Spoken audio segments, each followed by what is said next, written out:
ज़िंदगी में बहुत सारे सवाल हमारे माइंड में आते हैं, बहुत सारी प्रॉब्लम्स है और उनका सॉल्यूशन हमें एक राइट पर्सन ही दे सकता है। Welcome back on MGM 90.8 film. मैं हूं मनीषा आपके साथ एंड फिलहाल मेरे साथ है डॉक्टर मनीषा काकड़े। नमस्ते मैम। नमस्ते। जो कि fertility specialist, cosmetic gynaecologist, sexual medicine expert और जिन्होंने अपनी रिप्रोडक्टिव मेडिसिन डिग्री जर्मनी के किल यूनिवर्सिटी से ली है। सो मैम, कैसा एक्सपीरियंस है आपका फर्स्ट टाइम हमारे रेडियो में? नहीं, अच्छा लग रहा है मुझे यहाँ के। All right. Thank you so much for so having me hmm here. Thank you so much. And इसी के साथ हम बहुत सारी बातें जानेंगे फर्टिलिटी और इनफर्टिलिटी के बारे में। सो मैम, सबसे पहले मुझे यही आपसे पूछना है कि जो इनफर्टिलिटी का प्रमाण है जो आजकल बहुत बढ़ रहा है, तो ये क्यों हो रहा है? सबसे पहले अगर प्रमाण की बात करें तो आज के समय में हम्म। 5 में से 1 इंसान को कुछ असिस्टेड रिप्रोडक्टिव टेक्निक्स की मदद की ज़रूरत पड़ती है प्रेग्नेंट होने में।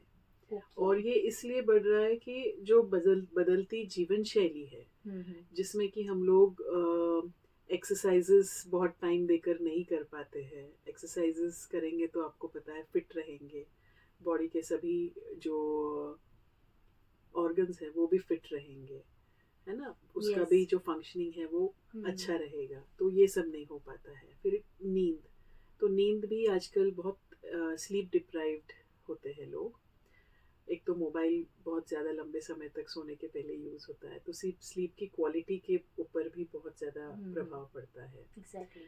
और उसी तरह से खान पान, हम्म। तो खान पान भी आज हम बहुत ज़्यादा स्टोर्ड फूड या जंक फूड, जो बिल्कुल एट अ कॉल अवे ऐसा है, एग्जैक्टली। यस। तो बहुत ज़्यादा इजीली भी अवेलेबल है। और घर का बना खाना बहुत अभी कम लोग प्रेफर करते हैं, जी ऐसा जी। होने लग गया है धीरे धीरे। तो ये सब चीज़ें हैं जो फैक्टर्स है, पॉजिटिव फैक्टर्स है। इसमें एक फैक्टर और भी बहुत बड़ा है, वो है स्ट्रेस फैक्टर। हम्म। तो स्ट्रेस की वजह से भी आपके हार्मोन्स पे बहुत इफेक्ट पड़ता है, और उस वजह से भी इसका प्रमाण जो है वो बढ़ रहा है। ओके। सो मतलब ये बदलती जीवन शैली का बहुत ज्यादा प्रभाव पड़ रहा है इन जी शॉर्ट। जी।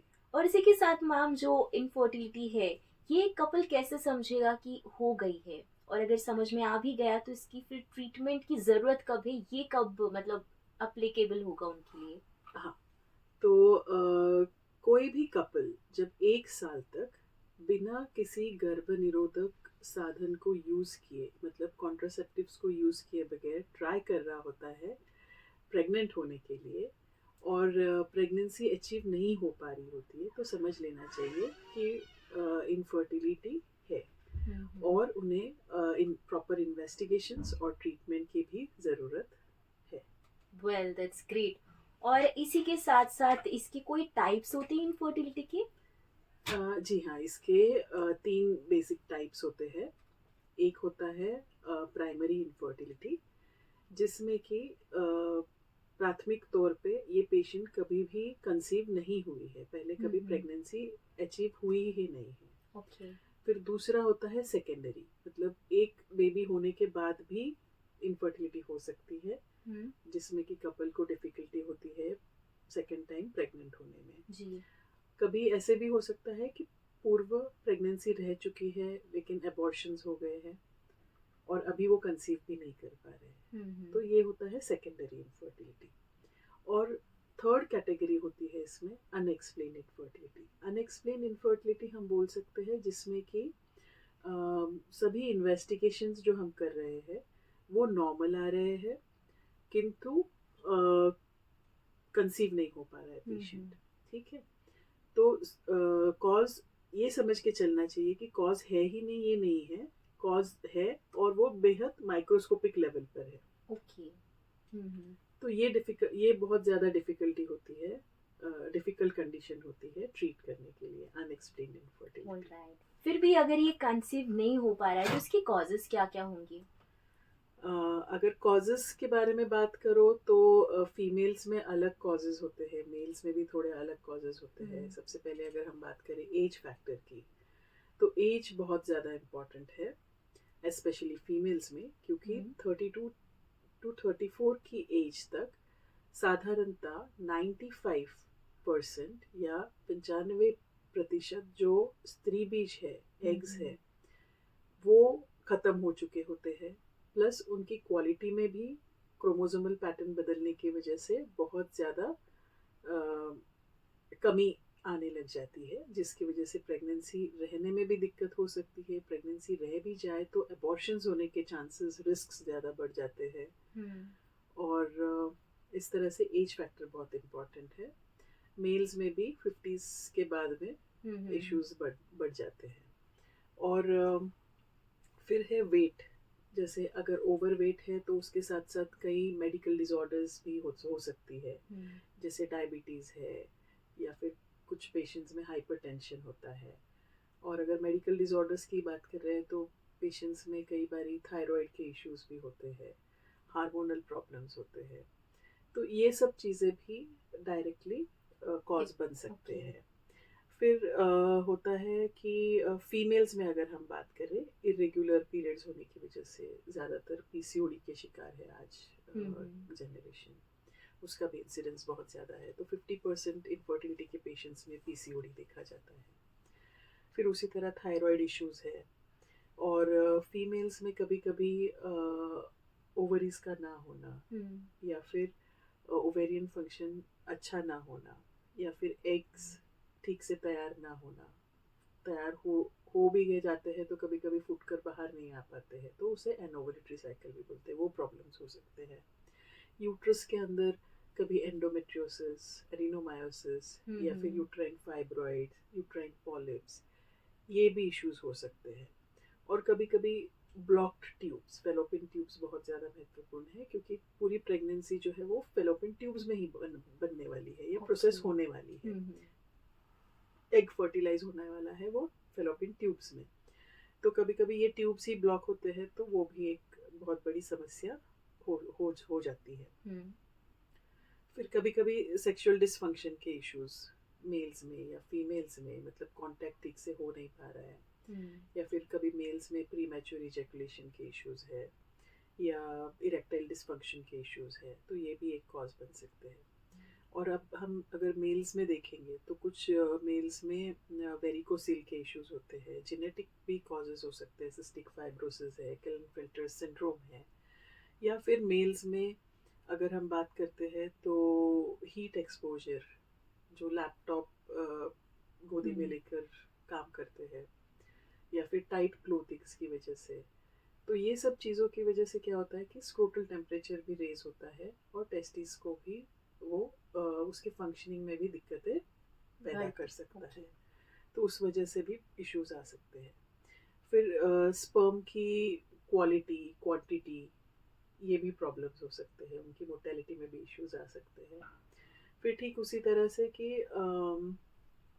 आजकल जिम जाते हैं लड़के, और वहाँ पर वो लोग एनाबॉलिक स्टेरॉइड्स का यूज़ करते हैं मसल्स ज़्यादा जल्दी ग्रो करने के लिए। तो ये भी आपके स्टेरॉइड लेवल्स पे भी इफेक्ट कर सकता है। डायरेक्टली ज़ीरो स्पर्म काउंट भी होने के चांसेस होते हैं। तो ये सारी इश्यूज होते हैं मेल्स और फीमेल्स में, जिनकी वजह से इनफर्टिलिटी का प्रमाण हो सकता है। ऑलराइट, सो उसके बाद उस रीजन को फाइंड आउट करने के लिए क्या इन्वेस्टिगेशन एंड टेस्ट होते हैं? हाँ, इसके लिए सबसे पहले इन्वेस्टिगेशंस किए जाते हैं। ओके, तो हम लोग बात करते हैं फीमेल्स में एंड मेल्स में क्या इन्वेस्टिगेशन होती है। तो फीमेल्स में सबसे पहले पेशेंट आने के बाद उसका हिस्ट्री प्रॉपरली लिया जाता है, पेल्विक एग्जामिनेशन किया जाता है। फिर हम लोग करते हैं कुछ ब्लड इन्वेस्टिगेशंस, जो हमें दिखाते हैं कि उसका बेसिक हेल्थ स्टेटस कैसा है, उसके हार्मोन्स कैसे हैं। फिर उसके बाद होता है ट्रांसवेजाइनल सोनोग्राफी। उसकी मदद से हम एक एनाटॉमी देख लेते हैं ठीक से कि कैसे है यूट्रस या उसके ओवरीज। हाँ, फिर उसके बाद में होता है फॉलिकुलर स्टडी, जो सोनोग्राफी की मदद से की जाती है, जिसमें देखा जाता है, स्टडी किया जाता है कि फॉलिकल्स बन रहे हैं क्या, वो ठीक से ग्रो हो रहे हैं क्या, और रप्चर भी हो रहे हैं क्या। ठीक है, फिर उसके बाद होता है हिस्ट्रोसल्पिंगोग्राफी। ये टेस्ट एक एक्सरे जैसा टेस्ट होता है। अच्छा। जो हमें बताता है कि फेलोपियन ट्यूब्स ओपन है या ब्लॉक्ड है। ओके। तो इसीलिए ये भी टेस्ट बहुत ज़्यादा इम्पोर्टेंट टेस्ट माना जाता है।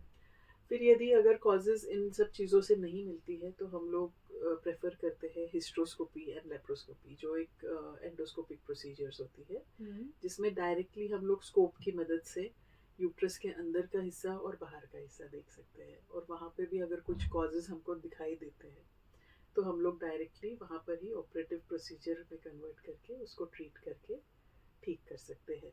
तो ये सारे टेस्ट्स बहुत ज़्यादा इम्पॉर्टेंट हैं। ये होने के बाद ही जब हम ट्रीटमेंट शुरू करते हैं तो पेशेंट को रिजल्ट्स आने के भी सबसे ज़्यादा चांसेस अच्छे होते हैं।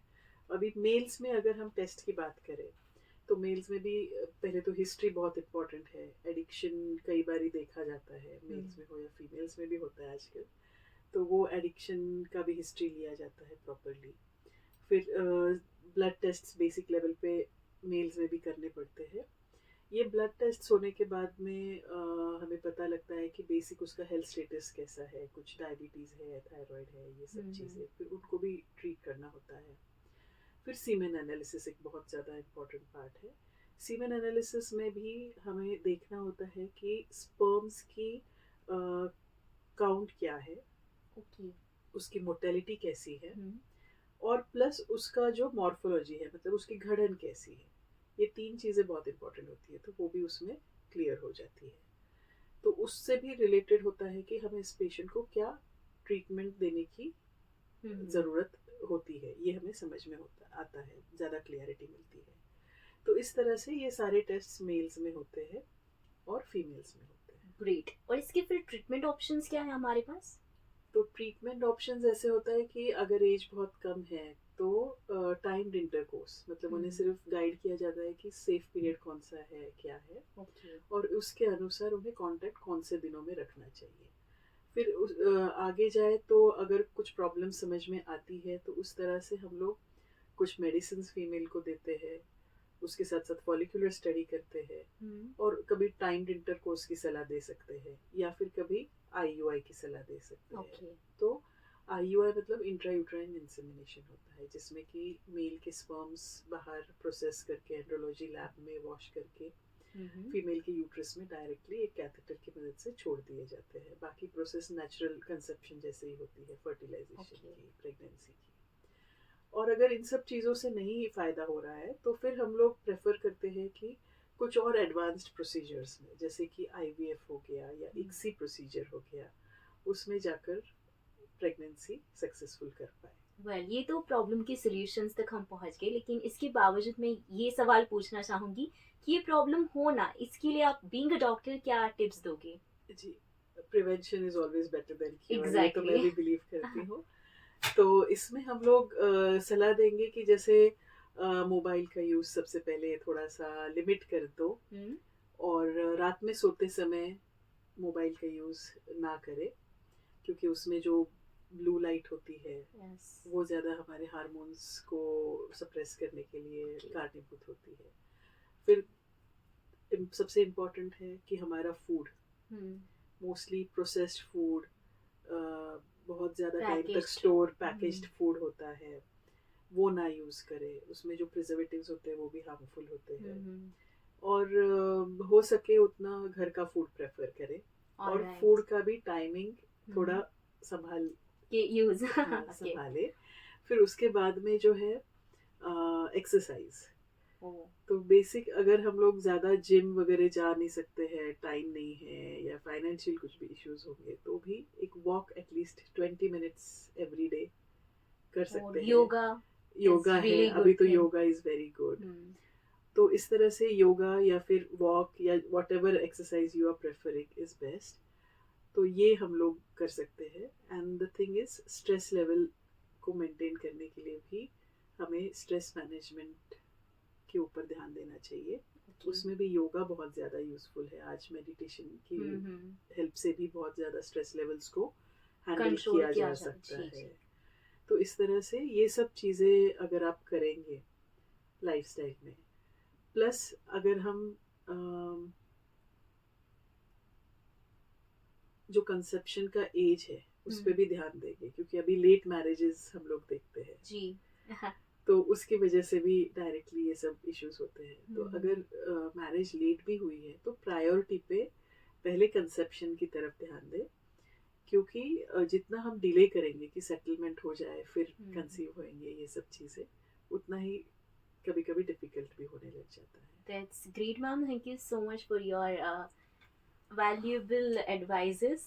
आई नो कि थोड़ा डिफिकल्ट होगा सबको ये फॉलो करने में, बट करोगे तो आपके लिए अच्छा है. एंड स्टेडियम टेंजिम 90.8 फिल्म, साथ है तो बात है.